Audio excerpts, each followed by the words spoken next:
Olá pessoal, sejam bem-vindos a mais uma cápsula matemática de Cálculo 1, com o professor Cláudio Monteiro. Hoje o nosso assunto vai ser conceitos básicos entre limites, derivadas e integrais. Durante essa semana, o aluno Márcio Corrêa Brasil, ele entrou em contato com a gente e pediu para que estivesse fazendo um vídeo deixando mais claro para que serve cada um desses elementos, quais as principais peculiaridades, falar um pouco sobre os métodos e se der para resolver algum exercício. Então, com base nisso, a gente pensou nessa cápsula, beleza? Bom, sobre o primeiro termo, o primeiro elemento que aparece para vocês na matéria de cálculo 1 é o limite. A primeira situação é sobre limite. E para cálculo de limite, a gente tem seguintes condições. A gente tem 4 formas de calcular. A primeira forma de calcular que a gente observa é a substituição. O que seria a substituição? Ela nada mais é do que eu colocar o valor do x, da tendência do x aqui, e fazer a substituição. Quando eu faço essa substituição no limite ali em cima, vocês vão perceber que 2 ao quadrado menos 4 vai resultar em 0. E aí, como não existe divisão por zero, é uma inconsistência essa divisão por zero, a gente não pode utilizar esse método da substituição. Então, quando eu tento a substituição e não funciona, eu parto para um segundo método. Qual seria esse segundo método? O segundo método que a gente pode propor é o método da divisão por polinômios. Então, quer dizer, a gente propõe aí uma divisão tanto em cima quanto embaixo da maior potência que a gente tiver na nossa equação. Então, por exemplo, se eu dividir isso aqui por x² em cima e x² embaixo, vai ficar 1 menos 4 dividido por x². E aqui em cima vai ficar 1 mais ln dividido por x, porque vai cortar o x daqui com o x² que vai estar embaixo. Mas 1 menos 4 dividido por x², quando eu substituo 2 no x² aqui, vai ficar 4 dividido por 4, que vai ser 1, e 1 menos 1 é 0. Eu continuo com a inconsistência aqui, o que impede eu realizar o cálculo desse limite. Aí a gente tem uma outra proposta ainda, Uma outra proposta diz que quando a gente tem 0 sobre 0, ou infinito sobre infinito no nosso limite, a gente pode utilizar a regra de L'Hopital. Neste caso aqui, a gente não tem nenhum 0 sobre 0, nem um infinito sobre infinito, porque apesar de aqui embaixo ser 0, em cima a substituição de 2 vai resultar num valor de aproximadamente 5,38. Então, quer dizer, eu não posso utilizar a técnica de L'Hopital. Então, eu tentei a técnica de substituição, não deu certo. Divisão de polinômio não deu certo. L'Hopital não deu certo. A próxima técnica que a gente tem para fazer é a substituição de limites laterais. Então, a gente tenta por limites laterais. O que seriam os limites laterais? A gente vai aproximar a nossa função de 2 pela direita e 2 pela esquerda, tá? O que seria pela direita e pela esquerda? É quando o 2 ele vem acompanhado de um maisinho, isso significa a direita, e esse aqui significa a esquerda. Quando eu faço, por exemplo, o cálculo daquela função ali, limite de x tendendo a 2 pela direita, eu vou obter x² menos 4, x² menos x, ln de x. 2 pela direita é um número um pouquinho maior que 2, então 2,01. O quadrado de 2,01 é um número um pouquinho maior que 4, mas muito próximo de 4. Então, seria alguma coisa do tipo 4,001. Aí a gente teria 4,001 menos 4 daria 0,001 positivo. Dividido aqui em cima vai dar algo próximo aí de 5,38, digamos aí 5,3. 5,3 dividido por 0... 5,3 dividido por 0,001, que é positivo, vai dar um valor bem elevado e positivo. Portanto, a função vai tender a infinito positivo. Quando eu venho pela direita, ela tende a infinito positivo. Se eu fizer a mesma coisa, só que para a esquerda, o que a gente vai obter de modo similar é que o valor aqui embaixo, ao invés de ser positivo, vai ser negativo, porque 2 pela esquerda é 1,9999, muito próximo de 2, mas não é 2. Então, esse quadrado vai dar alguma coisa próximo de 3,99, menos 4 vai dar menos 0,001. E aqui em cima o valor vai ser aproximadamente 5,3, né? Aqui, como está vindo pela direita, ele vai ser um pouco maior. Eu fiz o cálculo aqui já previamente, estou anotado no meu rascunho. Aqui seria algo em torno de 3,9. Porque a substituição do valor de 2 aqui vai ser 5,38. Então, se está vindo pela direita, tem que ser maior que esse cara. Então, algo em torno de 5,96. Se está vindo pela esquerda, ele tem que ser menor que esse cara. Então, algo em torno de 5,3. Pela esquerda, pela direita, ok. Substituição aqui vai dar um valor muito grande, mas negativo, por causa do jogo de sinal, certo? Então, a gente vai ter menos infinito. O que acontece quando a gente tem dois limites, um indo para infinito positivo e outro indo para infinito negativo? Significa que a nossa função, ela diverge. Então, quer dizer, não existe um limite definido para essa função. Mas, para relembrar com vocês, a gente tem aqui, então, os métodos, né? Método de substituição direta, divisão de polinômios, L'Hopital, limites laterais. Alguns desses métodos foram abordados em aula e estão aí disponíveis no nosso canal do YouTube também. O que serve? Para que servem os limites, né? Os limites servem para a gente calcular assíntotas. Assíntotas são regiões em que o domínio da função não existe. Então, por exemplo, quando a gente tem 2 aqui, eu tenho uma divisão por 0 e ali não tem um domínio definido para essa função. Então, a gente calcula ou estima, né, como uma função se comporta quando chega aí perto desse ponto. Ele serve para definir descontinuidades, como é que a função se comporta perto dessas descontinuidades. Se vem pela direita ou se vem pela esquerda. Outra questão também é quando eu tenho uma função e quero saber como ela vai se comportar quando passar muito tempo, quando for um local lá no infinito, e esse infinito pode ser tanto para o mais quanto para o menos, certo? Em suma, o limite serve para eu avaliar comportamento de funções, beleza? Ok. O próximo elemento que a gente utilizou para trabalhar nesse módulo de cálculo foram as derivadas. Da mesma forma que o limite, existem vários tipos de derivadas que são trabalhadas, né? A gente tem derivada que pode ser resolvida de forma direta, quer dizer, tem cálculos para esses tipos de derivada que são definidos lá a partir da definição matemática de derivada, tá? E aí a gente utiliza então um método de substituição direta do valor da derivada.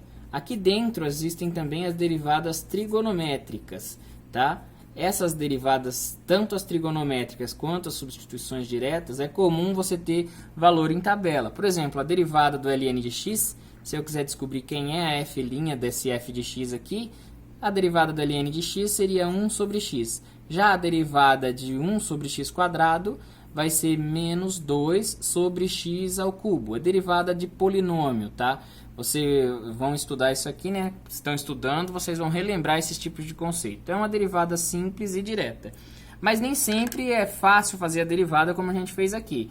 Em alguns casos, a gente precisa aplicar uma regra que é chamada de regra da cadeia. O que é a regra da cadeia? A regra da cadeia, a gente percebe que tem uma função embutida dentro de outra função, e para derivar eu preciso chamar de uma outra variável, u, du, e aí fazer a derivada daquilo e depois aplicar dentro do elemento a ser derivado. Além desses tipos de derivada, vale lembrar de regras para derivação, como por exemplo regra de constante, regra para derivação de produto de funções, né, em que a gente divide entre duas funções que estão se multiplicando. Então, a regra do quociente também, que vocês utilizaram aí na resolução da atividade 1. Regra do produto, né? Um vezes o outro, aqui é 1 dividido pelo outro. Vocês podem utilizar essas regras para resolver os exercícios. Agora, o que eu quero abordar com vocês é o conceito físico envolvido em derivada, né? o que significa a derivada? Bom, a derivada de uma função, pessoal, significa a inclinação de uma reta que é tangente ao ponto da função. A função aqui do lado, eu desenhei o gráfico dela, fiz o esboço do gráfico dela, e a gente tem três situações, três pontos aqui nessa função. O ponto em x igual a 1, o ponto em x igual a raiz de 2 e o ponto em x igual a 3. Para cada um dos casos, se eu substituir os valores aqui nessa f', eu vou ter uma resposta diferente. Quando eu substituo 1 aqui, a gente obtém o quê? 1 dividido por 1 menos 2 dividido por 1 ao cubo, que é 1. 1 menos 2 vai ser igual a menos 1. Então, quer dizer, quando a f é igual a 1, a minha inclinação da reta é menos 1. Olha só, graficamente faz sentido. Perceba que esse triângulo aqui está indicando para mim que ela está com inclinação negativa. Já em raiz de 2, a gente tem a seguinte situação, né? Substituindo aqui, a gente vai ter 1 sobre a raiz de 2 menos 2 sobre a raiz de 2 ao cubo.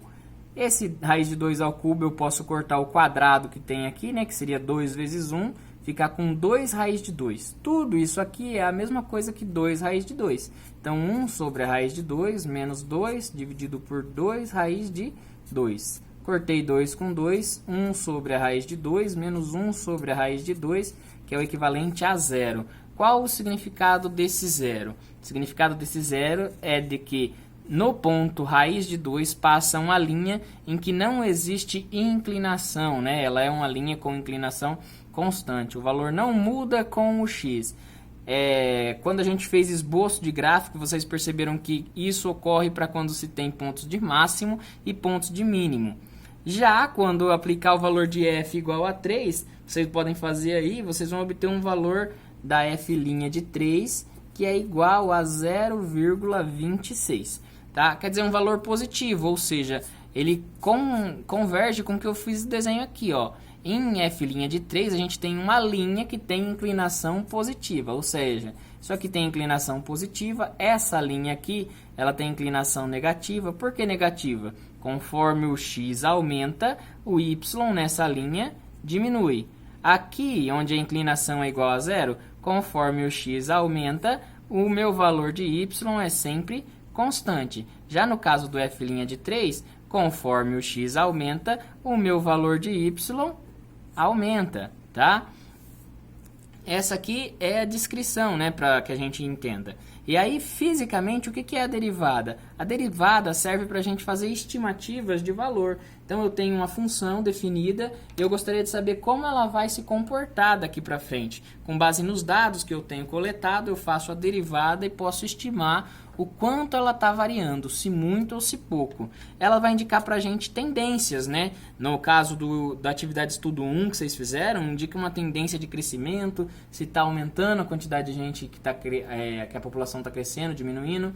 Da mesma forma que se a gente aplicar a derivada num tanque, por exemplo, para a temperatura, a gente pode definir se a temperatura está subindo rapidamente ou se está subindo lentamente, tá? A gente consegue fazer previsões com base nisso. E a aplicação mais clara para a derivada é para controle, né? A gente sempre tenta buscar funções em que elas sigam para um valor constante, certo? E para seguir para um valor constante significa que a sua derivada tem que ser igual a 0.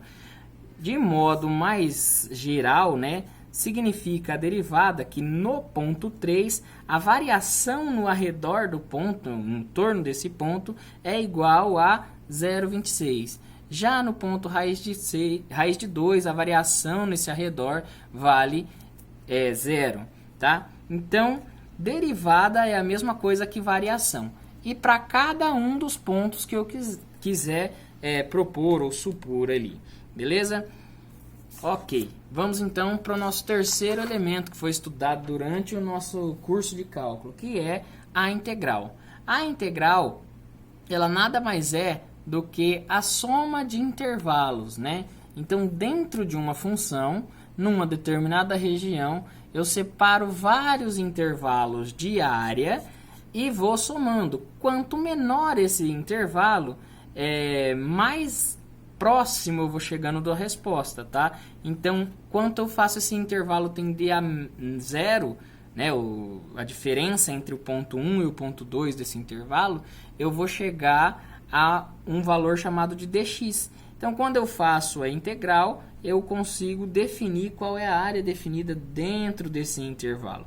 São dois os tipos principais de integral, e a gente vai entender a diferença entre eles aqui, entre integral definida e indefinida. Ela serve para realizar somatórios de funções em intervalos. Qual integral que serve para isso? A integral do tipo definida. Mas a indefinida serve também para ter uma ideia de como se comporta a função? Sim, entenda o seguinte, essa função ela nada mais é do que a descrição da inclinação da função que está dada aqui. Quando eu integro essa área, eu tenho a região que está definida aqui por dentro, certo? E os limites, né, chamados limites de integração, definem para mim qual é essa região, ok? Digamos, por exemplo, que a gente queira fazer a integral dessa função aqui. Os métodos são parecidos com os que tem lá em derivada, ou seja, tem aquelas integrais que são diretas, que é o caso que a gente está vendo aqui, né? A integral de polinômio, normalmente, ela vai ser direta, tá? Então, a integral dessa função de polinômio aqui é um dx, né? Vai resultar em menos x ao cubo sobre 3, mais 3x² sobre 2, mais 2x, mais uma constante de integração c. Por que essa constante ela sai aqui, pessoal? Porque eu não tenho limite definido aqui nessa integral, tá? Quando eu tiver um limite definido nessa integral, essa constante ela vai sumir, ok? Graficamente falando, é como se fosse o seguinte, eu tenho aqui o x e o y.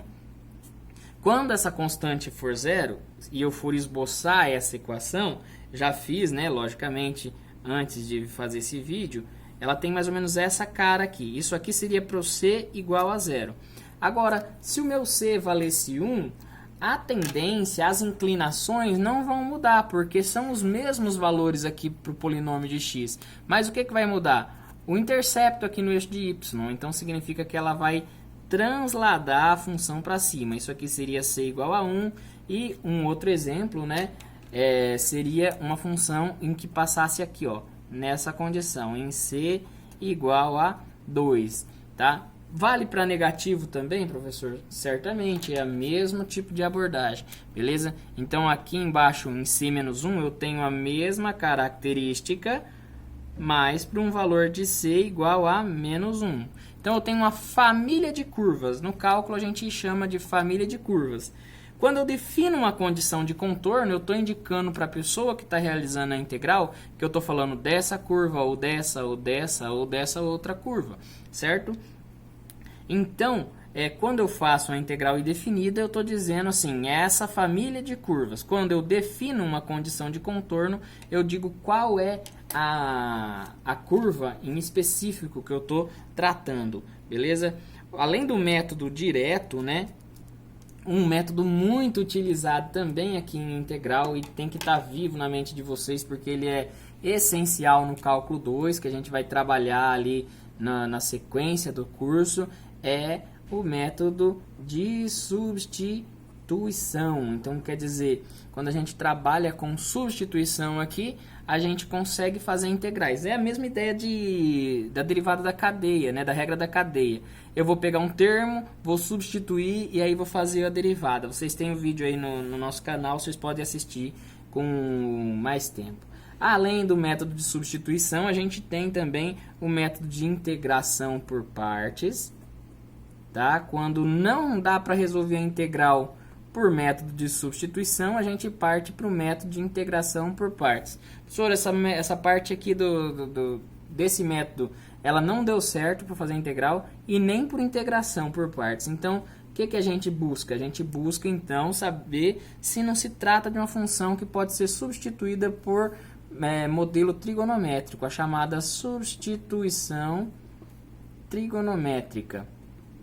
Todos esses métodos aqui, vocês têm aqui no nosso canal, explicando passo a passo deles, né? Então, se não dá por direta, vai dar por substituição, vai dar por integral por partes ou vai dar por substituição trigonométrica. Existe ainda um outro método que é o método numérico, quando não dá por nenhuma dessas 4 tipos de integral. Mas para o nosso cálculo aqui, basta saber esses tipos aqui, beleza? Bom, o que acontece quando eu defino um limite de integração? Quando eu defino um limite de integração, eu estou dizendo que é a região que vai de um ponto até outro ponto. Então, por exemplo, se eu definisse o limite de integração que vai de x igual a 0 até x igual a 3 sobre 2, eu estou falando para a pessoa que está integrando que eu quero saber só a área que está contida nessa região aqui, ó. Certo? Só essa área aqui. O restante da função para trás ou para frente não me interessa.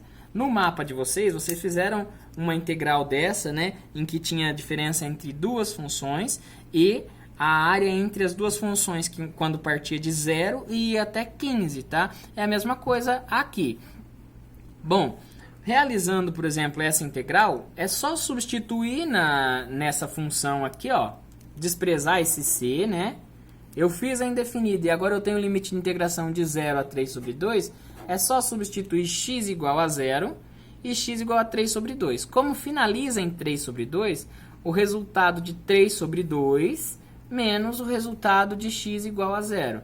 Essa diferença vai te dar o valor da integral. Para o caso dessa integral que a gente acabou de falar, que é a integral dessa f de x variando de 0 até 3 sobre 2, essa f de x é a f de x ali em cima, beleza, pessoal? Vai resultar nisso aqui. Substituindo 3 sobre 2 vai dar um valor. Substituindo 0 vai dar 0, porque fica tudo 0. Então, a gente vai ter o valor de 21 sobre 4. Significa toda a área abaixo dessa curva. Beleza? Bom, espero ter sanado as dúvidas, o entendimento, né, das aplicações. Ficou faltando dizer para vocês o seguinte, né? Que esse cálculo de áreas ele vai depender do tipo de função. Por exemplo, se eu estiver fazendo a integral de uma função velocidade, eu vou obter quem? Eu vou obter o deslocamento de um corpo, de um móvel. Agora, se eu estiver fazendo a integral da potência, que nem a gente fez no mapa, a gente vai obter a energia, beleza? Então, para cada tipo de caso, a gente tem um significado físico para o modelo de integral. Isso tem a ver com os tipos de dados que a gente obtém. Às vezes a gente obtém dado na forma de derivada e interessa o que está na integral. Às vezes a função que foi obtida já é a integral do que se deseja. Agora eu quero a derivada. Aí é dessa forma que a gente faz as manipulações matemáticas. Bom, esse é o Cápsula Matemática que eu tenho para vocês hoje. Qualquer dúvida pode entrar em contato com a gente lá pelo mediador. Beleza? Muito obrigado e até a próxima.